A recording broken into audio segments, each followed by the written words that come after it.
What is up, everybody? It's your boy Brian from American Auto coming at you today with another short video.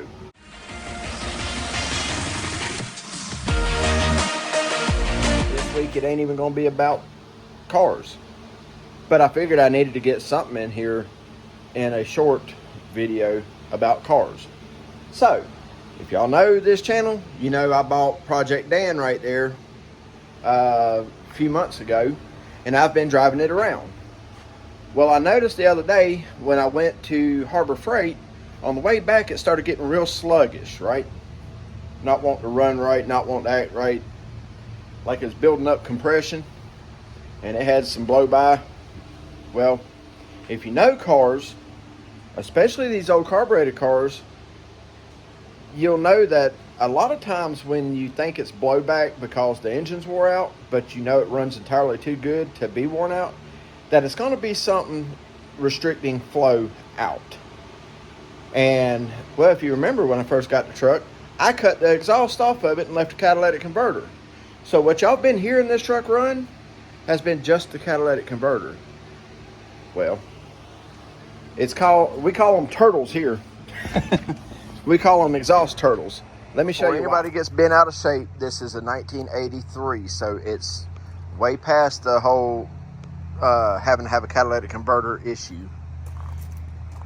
There's the turtle, and it weighs about 130 pounds. And the reason being is because although you won't be able to see through it, it is completely stopped up. Those normally weigh about 45 to 50 pounds when they're full and flowable. When they're in this situation, that thing's got a ton of oil in it. Now, I'm not going to cut it open and do all that jazz. Nope, I'm not. What I am going to do is, I got two of these that come off of that Chevy 3500 that somebody had previously gutted. So, yeah. So what we're going to do instead is take the one that's inside. We might use this one, I'm not sure, but either one, and it'll fit right up under that heat shield just fine where that other one came out. And then we're going to put that exhaust pipe right there that's laying under it with the muffler on it. Yeah, we're going to actually put a muffler on this truck because we don't want it to be so loud you can't hear yourself think in it. I actually like this truck, it's classy. So that's what we're going to do. That's what I'm already doing. But I'm going to test that one over there first to make sure it fits before I have to go through bending the inlet on that one.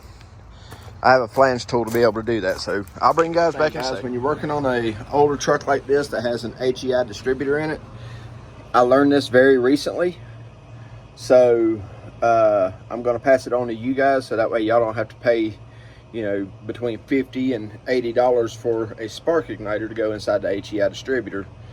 This is what you're doing any welding.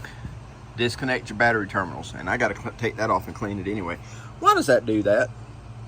That is weird. It's weird looking. Anyway, the other one did that too. But always disconnect your battery terminals before you're doing welding on any card, really. But on an HEI for certain. I think these newer cars, if you go to weld on those, you risk a chance of burning up the ECU or something like that. So just disconnect the battery, guys. Go through the effort to reset the memories on stuff. This truck don't have any memories, so we don't have to worry about that. But on your new cars, if you're doing any welding, make sure you disconnect the battery. Okay? What we're doing with this, you can see that has a slight bend in it right there. And outside of that bend, that's the only thing stopping it from fitting straight onto that other pipe over there. This end here is ready to go on the manifold side, but this side here has to be straightened out.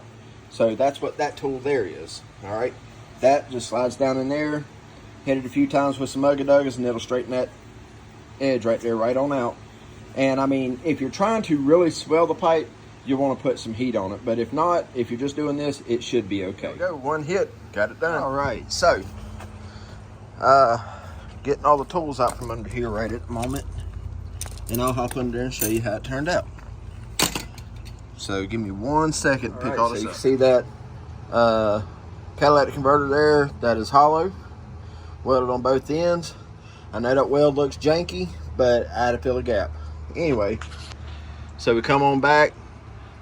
There's the original hanger right there I had to cut off, but we got a new hanger in. It's actually bolted to the bed. Come on back with the muffler, okay?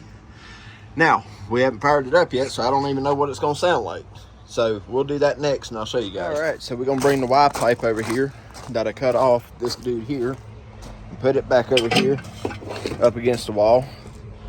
And we'll save it for another project later on. And I couldn't use it on this truck. Oh, we gotta get that other catalytic converter out of the back, the one we didn't use. And we'll throw it over there because we might use it for something later on. If not, we'll haul it off for scrap. Make it about 50 cents on it. But we wasn't able to use that because this truck has a 305, different generation 305. The driver's side manifold comes straight down. Ow, that new door thing. Still getting used to that.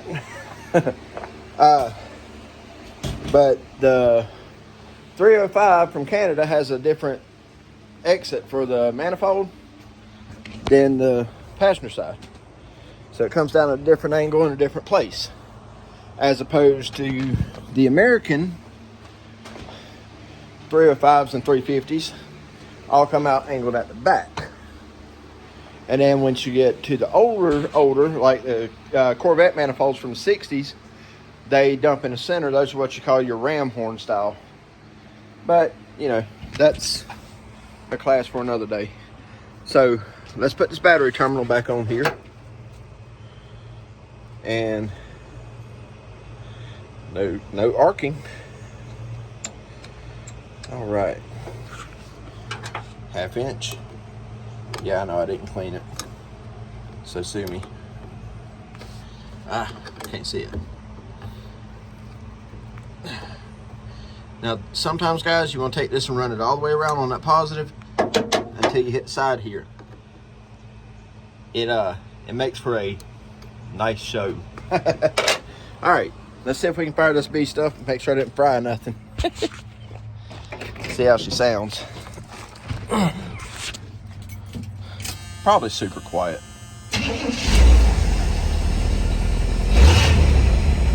Extremely quiet.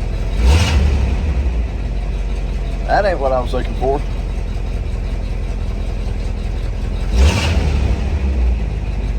Well, oh well. All right, let's go for a ride. Now, any of y'all who know me know that I feel like if you have a V8 in your vehicle, it should sound like a V8, not this. But again, the main goal behind this was not trying to make it loud as can be. This was all about making this better to be able to sell it. Because I'm not keeping this truck, but I don't want to sell it to somebody and it have an issue with the catalytic converter stopping up. So I don't know.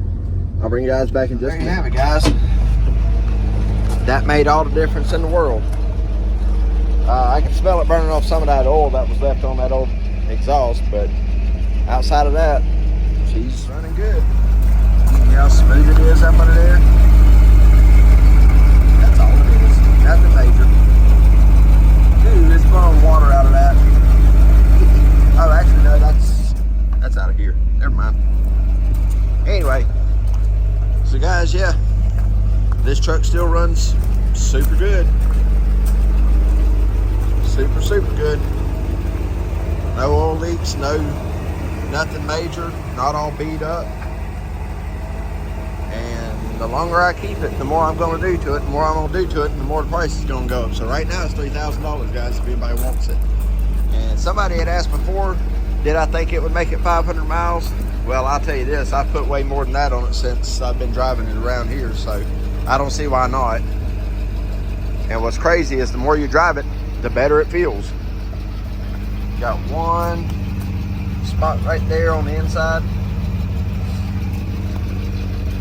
And then outside of that, that's surface. And that spot there. Oh guys, this truck is rusted completely out, isn't it? That little spot there. Cab corners on both sides are great. Let's see, it was right there. That's it. Here, I'll show you the cab corner on this side too. Again, not horrible. Probably one of the cleaner square body Chevys you're gonna find, but it is a long wheelbase. It definitely is. So let's shut her off. I mean, come on guys, you can't get no better than that, can you? I'd be willing to bet you that new cars don't crank up that good. Matter of fact, I know they don't. So anyway guys, that's gonna do it for this one. That's just a little quick exhaust repair on the square body. And just to get that catalytic converter off, that was completely stopped up. So there it is. If anybody's interested in it, hit me up, email me at bellbrian175@gmail.com. And yeah, if you just want to talk about it, hit me up, leave me a comment. Anyway guys, there you go. Thank you so much for watching. Make sure you comment, like, and subscribe, and we will see you guys on the next one.